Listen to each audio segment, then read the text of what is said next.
ಅರಣ್ಯ ಇಲಾಖೆಯ technical cell ನಿರ್ದೇಶಕ ಪುಟ್ಟಸ್ವಾಮಿ ಕರ್ಮಕಾಂಡ ಇದು. ಅರಣ್ಯ ಇಲಾಖೆ ಟೆಕ್ನಿಕಲ್ ಸೆಲ್ನಿಂದ ಪುಟ್ಟಸ್ವಾಮಿಯನ್ನ ಇದೀಗ ಎತ್ತಂಗಡಿ ಮಾಡಲಾಗಿದೆ. ಇದು ಫ್ರೀಡಂ ಟಿವಿ ವರದಿಯ ಬಿಗ್ ಇಂಪ್ಯಾಕ್ಟ್ ಸ್ಟೋರಿ. ಇದು ಅರಣ್ಯ ಇಲಾಖೆಯ ಟೆಕ್ನಿಕಲ್ ಸೆಲ್ ನಿರ್ದೇಶಕ ಪುಟ್ಟಸ್ವಾಮಿ ಎತ್ತಂಗಡಿಯಾಗಿದ್ದಾರೆ. ಅಕ್ರಮ ನೇಮಕಾತಿ ಸಿಎಜಿಯಿಂದ ಬಟಾಬೈಲು ಮಾಡಿದ್ದು ಫ್ರೀಡಂ ಟಿವಿ. ಇದು ಫ್ರೀಡಂ ಟಿವಿ ವರದಿಯ ಬಿಗ್ ಇಂಪ್ಯಾಕ್ಟ್.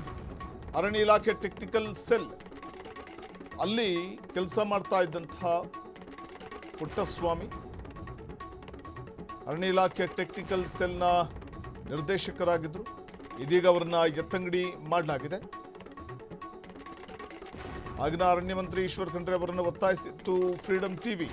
ನಡೆದಿರುವಂತಹ ಅಕ್ರಮದ ಕುರಿತು ಸುದ್ದಿಯನ್ನು ಬಿತ್ತರ ಮಾಡಿತ್ತು ಫ್ರೀಡಂ ಟಿವಿ. ಪುಟ್ಟಸ್ವಾಮಿಯ ಕರ್ಮಕಾಂಡವನ್ನು ತೆರೆದಿಟ್ಟಿದ್ದು ಇದೇ ನಮ್ಮ ಫ್ರೀಡಂ ಟಿವಿ. ಅರಣ್ಯ ಇಲಾಖೆ ಟೆಕ್ನಿಕಲ್ ಸೆಲ್ನಿಂದ ಪುಟ್ಟಸ್ವಾಮಿಗೆ ಗೇಟ್ ಪಾಸ್ ಅನ್ನು ಕೊಡಲಾಗಿದೆ. ಕಾಡು ಮಂತ್ರಿ ಈಶ್ವರ್ ಖಂಡ್ರೆ ಅವರೇ, ನಿಮ್ಮ ಇಲಾಖೆಯಲ್ಲಿ ಏನು ನಡೀತಾ ಇದೆ? ಫ್ರೀಡಂ ಟಿವಿಯ ಇಂಪ್ಯಾಕ್ಟ್ ಸ್ಟೋರಿ ಎಂಬಂತೆ ಅರಣ್ಯ ಇಲಾಖೆಯ ಟೆಕ್ನಿಕಲ್ ಸೆಲ್ ನಿರ್ದೇಶಕ ಪುಟ್ಟಸ್ವಾಮಿಯನ್ನ ಎತ್ತಂಗಡಿ ಮಾಡಲಾಗಿದೆ. ಫ್ರೀಡಂ ಟಿವಿಯ ಬಿಗ್ ಇಂಪ್ಯಾಕ್ಟ್ ಇದು ಈ ಸ್ಟೋರಿ. ಅರಣ್ಯ ಇಲಾಖೆ ಅಕ್ರಮ ನೇಮಕವನ್ನು ಬಯಲು ಮಾಡಿದ್ದು ಸಿಎಜಿ ವರದಿ ಬಂದ ತಿಂಗಳಾದರೂ ಪುಟ್ಟಸ್ವಾಮಿ ವಿರುದ್ಧ ಕ್ರಮಕ್ಕೆ ಹಿಂದೇಟು ಹಾಕಲಾಗ್ತಾ ಇತ್ತು. ಆರ್ಥಿಕ ಇಲಾಖೆ ಕಾರ್ಯದರ್ಶಿಗಳ ಜಾಣ ಮೌನ ಕೂಡ ಇದಕ್ಕೆ ಕಾರಣವಾಗಿತ್ತು.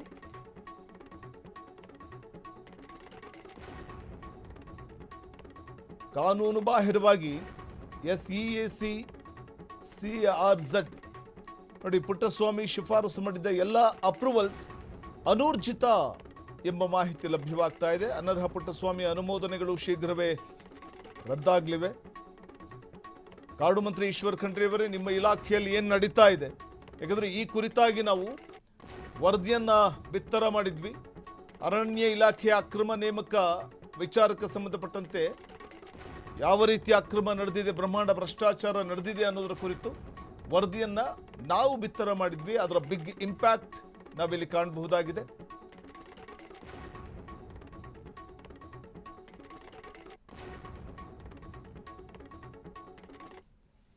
ಅರ್ಹತೆ ಇಲ್ಲದೆ ಇದ್ರೂ ಕೂಡ CT ಪುಟ್ಟಸ್ವಾಮಿ ಹುದ್ದೆಯನ್ನು ಗಿಟ್ಟಿಸಿಕೊಂಡಿದ್ರು ಅನ್ನುವಂಥ ಒಂದು ಆರೋಪ ಇತ್ತು. ಕಾನೂನು ಬಾಹಿರವಾಗಿ CEAC CRZ ಅಂದರೆ ಪ್ರಮುಖವಾಗಿ ಅವರ ಈ ನಡೆ ಇದೆಯಲ್ಲ, ಅನರ್ಹ ಪುಟ್ಟಸ್ವಾಮಿಯ ಅನುಮೋದನೆ ಅಥವಾ ಅನರ್ಹ ಆದ ನಂತರದಲ್ಲಿ ಕೂಡ ಅನುಮೋದನೆಯನ್ನು ಮಾಡಿದ್ರು ಅನ್ನುವಂಥ ಒಂದು ಆರೋಪ ಅವ್ರ ಮೇಲಿತ್ತು. ಈಶ್ವರ್ ಖಂಡ್ರೆ ಅವರೇ, ನಿಮ್ಮ ಇಲಾಖೆಯಲ್ಲಿ ನಡೀತಾ ಇದೆ ಇಂಥ ಒಂದಷ್ಟು ಭ್ರಷ್ಟ ಆಚರಣೆಗಳು. ಅರಣ್ಯ ಇಲಾಖೆಯ ಅಕ್ರಮ ನೇಮಕ CAG ವರದಿಯಿಂದ ಬಯಲಾಗಿದೆ. ಇದಕ್ಕಾದರೂ ಕ್ರಮವನ್ನು ತೆಗೆದುಕೊಳ್ಳುವಂಥ ಒಂದು ಪ್ರಯತ್ನಕ್ಕೆ ಮುಂದಾಗಲಾಗುತ್ತಾ ಸರ್ಕಾರ ಅನ್ನುವಂಥದ್ದನ್ನು ಕಾದು ನೋಡಬೇಕು.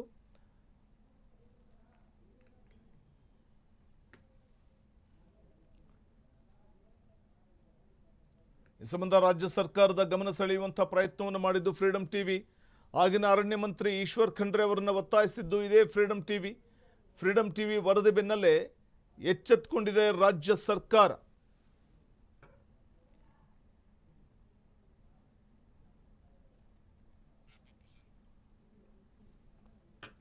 ಪುಟ್ಟಸ್ವಾಮಿ ಶಿಫಾರಸು ಮಾಡಿದ್ದ ಎಲ್ಲ ಅಪ್ರೂವ್ಗಳು ಕೂಡ ಅನೂರ್ಜಿತ.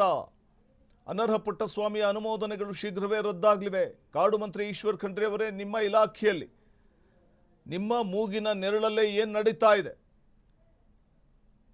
ಪುಟ್ಟಸ್ವಾಮಿಯ ಕರ್ಮಕಾಂಡ ಬಯಲಾಗ್ತಾ ಇದೆ.